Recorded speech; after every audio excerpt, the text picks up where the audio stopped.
अपने नाज़रीन को बताएं कि पीटीआई रहनुमा असद कैसर ने कहा है कि हुकूमत ने जो करना है वो कर ले, हम मुकाबला करेंगे। असद कैसर ने दावा किया है कि ये हवास बाख्ता हो गए हैं, इनके पास कोई रास्ता नहीं है, इनके पांव से जमीन निकल गई है। ये मुझे बताएं कौन सा ऐसा हरबा है जो इन्होंने इस्तेमाल नहीं किया। देखिए कौन सा हरबा है जो इन्होंने इस्तेमाल नहीं किया। इनकी आप देख लें कि रोज़ाना जो है ना इनकी सी गलतियाँ हो रही हैं। ये खवास बाख्ता हो गए हैं, इनके पास अभी रास्ता नहीं है। और ख़ासकर जो सुप्रीम कोर्ट का फैसला आया है उसके बाद तो ये बिल्कुल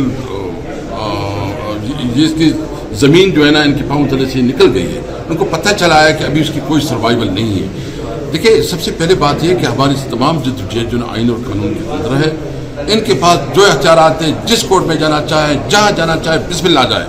हम अपनी जद्दोजहद करेंगे, कानून और आइन के अंदर रहते हुए अपनी जद्दोजहद करेंगे और इनके हर हालत में, हर सिचुएशन में और जो भी ये फोरम पे हमारा मुकाबला करना चाहेंगे हम उसका मुकाबला करेंगे।